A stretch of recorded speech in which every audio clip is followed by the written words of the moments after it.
Momen ini terjadi sebelum sidang Kabinet Paripurna di Istana Negara Jakarta Senin siang. Menteri Keuangan Sri Mulyani berbincang santai dengan Menko Perekonomian Erlangga Hartarto serta Mendagri Tito Karnavian.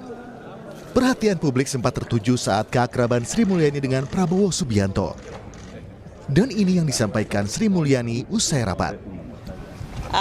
Tadi kan merupakan tahap pertama untuk penyusunan rencana untuk kebijakan ekonomi makro pokok-pokok kebijakan fiskal 2025 ya.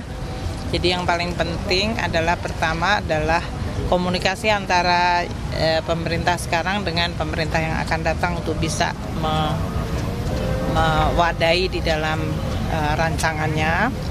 Tadi dari sisi temanya, akselerasi pertumbuhan ekonomi, kemudian peningkatan kesejahteraan atau well-being, dan juga untuk konvergensi atau pertumbuhan yang makin merata antar daerah. Sebelumnya, Sri Mulyani menyebut tren kondisi perekonomian Indonesia pada 2024 agak lain dibandingkan negara lain.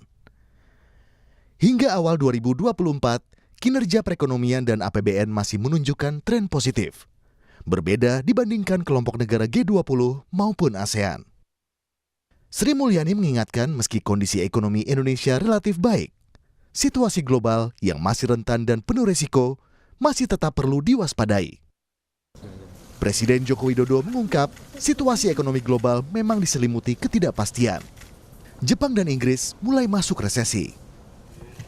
Kita harus betul-betul memahami, mengikuti situasi dan risiko ketidakpastian ekonomi global. Kita tahu semuanya bahwa beberapa negara sudah masuk ke ekonominya, sudah masuk ke resesi, seperti Jepang, Inggris yang baru saja masuk ke proses resesi itu. Sehingga antisipasi dalam menyusun target pertumbuhan juga harus mencerminkan kehati-hatian, tapi optimisme dan kredibilitas juga tetap harus kita jaga.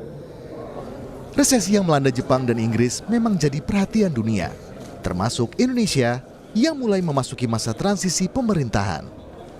Tim Liputan, Kompas TV.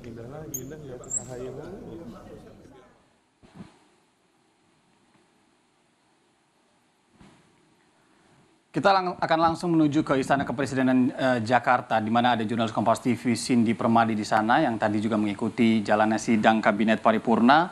Kita akan tanyakan langsung juga soal Presiden yang katanya akan mengakomodasi program-program pilihan Capres-Cawapres terpilih. Cindy, apa yang Anda tangkap soal pembahasan RAPBN 2025 ini? Presiden barusan bilang ekonomi global masih banyak ketidakpastian, tapi sudah akan memasukkan program-program Presiden Cawapres terpilih 2024 ke era APBN. Sementara kita tahu belum ada official atau pengumuman resmi soal pengumuman siapa yang menang di pemilu 2024. Ya, Miranda, yang jadi alasan dari Presiden Joko Widodo sebenarnya adalah bahwa rencana kerja pemerintah dan kebijakan fiskal tahun 2025 ini perlu disiapkan karena akan menjadi jembatan untuk menjaga keseimbangan pembangunan antara pemerintahan saat ini yang masih berjalan dengan pemerintahan dari presiden yang terpilih. Mengingat APBN yang nantinya akan digunakan oleh presiden terpilih harus disiapkan sejak tahun ini. Sehingga bagaimana APBN yang tengah digodok saat ini bisa mengakomodir program-program dari presiden terpilih. Presiden Joko Widodo tadi memang sempat menyinggung kalau dalam menyusun kebijakan fiskal di tahun 2025 harus dilakukan secara hati-hati dan mempertimbangkan berbagai situasi dan kondisi termasuk juga ketidakpastian ekonomi global.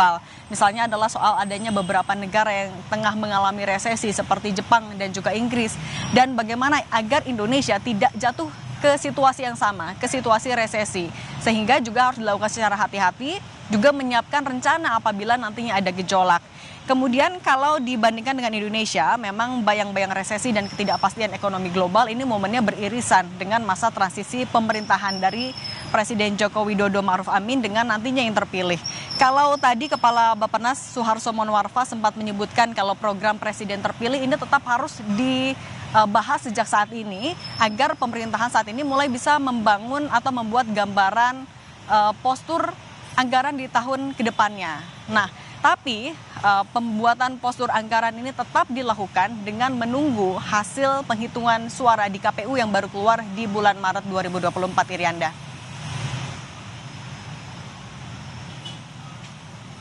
Cindy, apakah artinya semua program prioritas dari 3 kandidat ini dibahas atau seperti apa?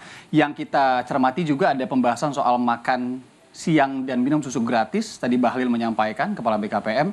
Kemudian juga skema penganggarannya akan seperti apa? Anda dapatkan informasi ini? Iya, dipastikan kalau soal program makan siang gratis yang dicanangkan oleh Capres-Cawapres Prabowo Subianto Gibran Raka Buming Raka ini masuk ke dalam pembahasan.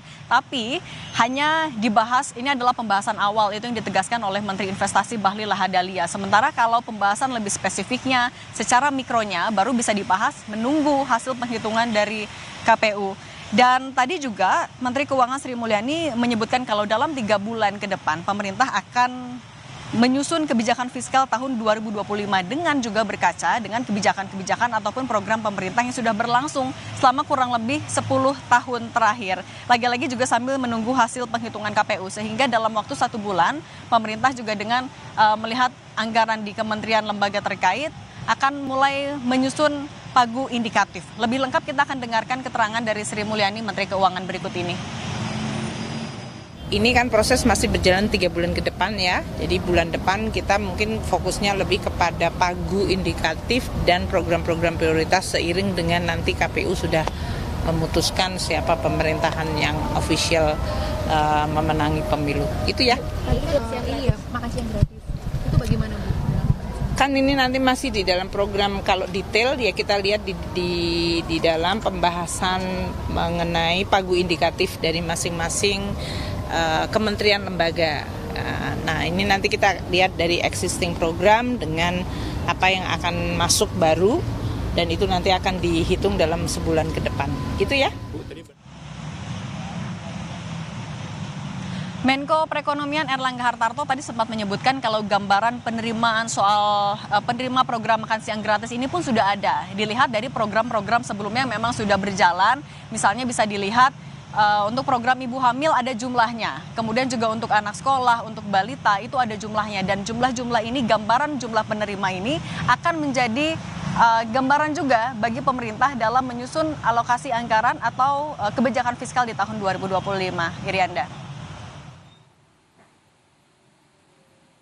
Dari Istana Kepresiden Jakarta, Cindy Permadi melaporkan langsung. Terima kasih, Cindy.